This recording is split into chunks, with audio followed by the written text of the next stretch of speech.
Another one bites the dust. Today, it is Tuesday, September 7th. The year is 2019. Tuesday, September 17th. The year is 2019. So another friend of mine who moved to Atlanta, he stayed here approximately a year. Let me turn this a little bit at the sun. He stayed here approximately a year. He moved here from Boston, Massachusetts. Yeah, he moved here from Boston. Well, Sunday was his last day here in Atlanta after struggling with 2 jobs, paying high-ass rent, and not really having the type of social life he thought he would have when he moved here. I guess he was expecting Atlanta to be just, everybody, Atlanta's a party place. Well, Atlanta is not what people think it is. Anyway, so he stayed here approximately a year. He's now packed up and went west, like I told him to do in the first place. He's now in San Diego. He left Sunday. Packed all his stuff up, shipped his car, and caught a flight out to He has a good job in San Diego he's going to do in San Diego, California. So, he said this was the 12 months of his life wasted here in Atlanta, a little over 12 months. First, it took him a long time to find the job that he was looking for. He finally accepted a job with some low wages. Then he got a second job working at a security company, at some night company. You have to remember this man is college educated. He quit a job in Boston to come to, I don't know why people quit jobs to come to Atlanta.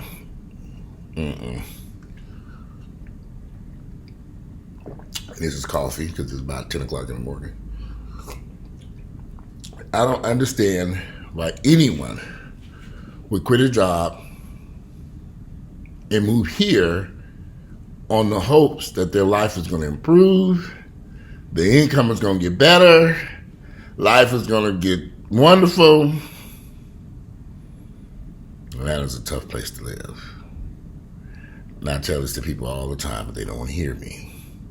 So when people say they're moving to Atlanta, I say, okay, come on.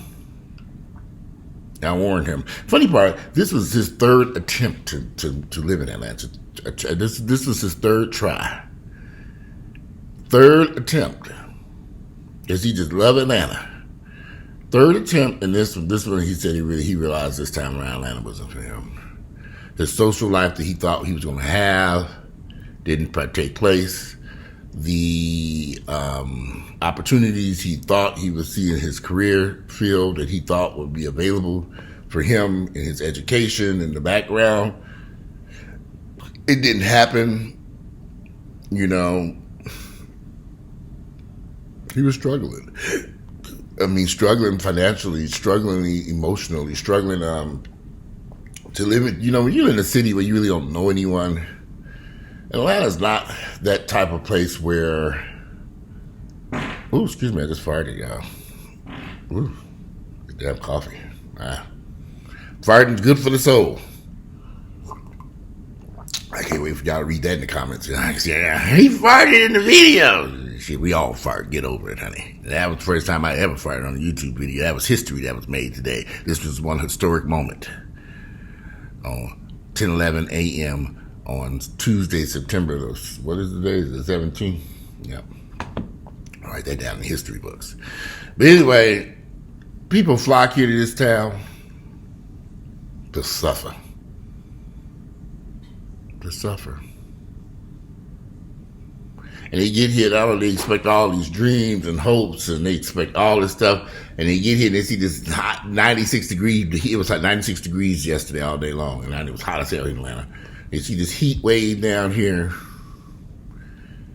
these low wages, these meager incomes,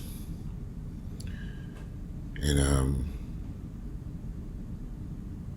this particular person, he was really hoping that he would because he was in Boston. I guess Boston has a very small black community, so he was hoping he would be able to really get out here and socialize and meet some decent black guys, gay guys here. I don't know what he was thinking. I said, really? You thought you were going to meet some decent, what?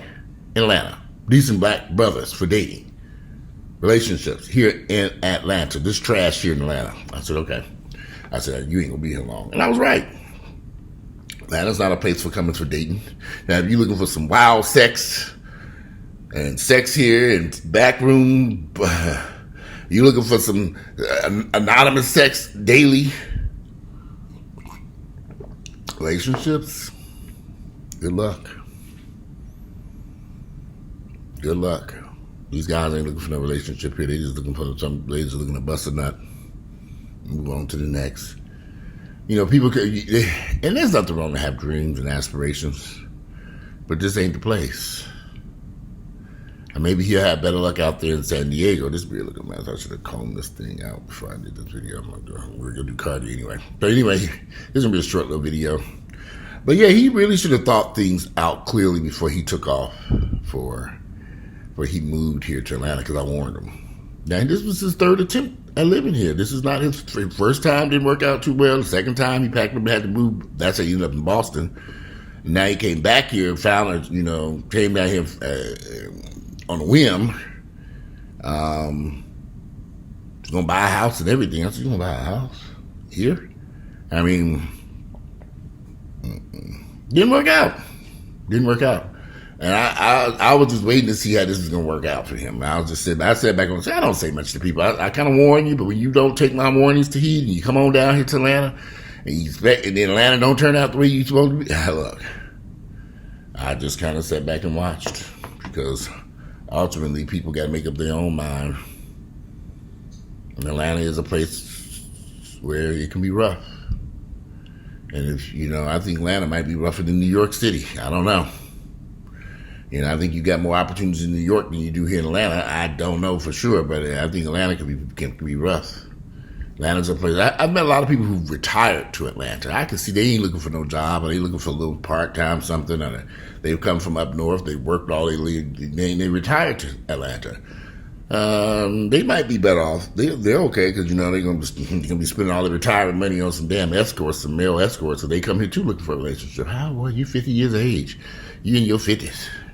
And you're looking for a relationship here with these. This is a much younger group of men here, and these old folks ain't about shit. So I'm like, you want a relationship at 50-something? You just retired and come to Atlanta? You mean you want to be a sugar daddy at 50-something and take care of some poor-ass niggas here in Atlanta? That's what you're going to be. But as for trying to find a relationship, I don't know. I do have a friend he's a little older than me, and he's dating a guy who's 35, the white boy. He's dating a white guy who's 35, who's a real estate agent. They have a great relationship. They've been in a relationship for a while. He's a black guy. He's a little older than me, 50, 51, and he's dating a guy that's 35. They have a great relationship. They work together. You don't see a lot of that in this, and you don't see a lot of those types of relationships successfully lasting here. Atlanta is a city, you got some people down here who just got some messed up ass issues. I was just thinking, I was watching, I turned on the TV this morning, they were talking about a guy who got hit by a MARTA train, and I thought about a friend of mine who many years ago tried to commit suicide by jumping in front of a MARTA train. Found out he was HIV positive and he was on drugs. Very handsome, attractive guy. We used to work out at the gym together. We used to go to Lee Haney's gym and work out together. Found out he was positive, jumped in front of a MARTA train, and the train ran him over, but he lived. He lost part of his foot and leg. He ended up having to go back to California. He was from California. It was just like y'all, Atlanta ain't what people think it is. I'm telling you, it's a rough place. And there's no help here for people. And my friend was leaving. He worked in mental health therapy. He was like, Walter, this place is just not good. He said, I was really hoping I could really do some stuff here. And I said, well, you don't have the money to do what you want to do. Otherwise, you would open up a facility to treat people and help people. That would have been nice, but you didn't have the money. You working 2 jobs. You working for a non-profit. They ain't making no money. They ain't paying them no money. You working a part-time job as a security guard, risking your life late at night at some raggedy apartment building. I'm like, dude, this is dangerous. You sure this is what you want to do? Yeah, well, another one bites the dust. He gone. So he gone to San Diego. I told him, when you get out to San Diego, get you a beachfront apartment near the beach and enjoy life. Because sitting around Atlanta, and he told me about the dates, the guys that he did. He did meet some guys to go on some dates and get to know some guys. They were all financially struggling. And he said he realized that in order for him to even be in a relationship with somebody, he's going to have to carry the vast majority of the financial weight. I said, yeah, these guys ain't making no money here. They ain't making no money. God forbid some of these guys have child support payments and stuff like that. They move here and they've had children with women in other states, and they move here and they got child support tearing their ass up, but it's just like the gay, and a lot of gay folks do have children. I do have a friend who got 8 kids by 8 different women paying child support. Trust me, 8 children by 8 different women, and he is gay. That child support tearing his ass up, but hey. But anyway, another one bites the dust. I'm going to go to do my cardio. I just wanted to share that with you all. Ellis, I see you on the flip side in San Diego. Invite me out there when you get situated. I love San Diego.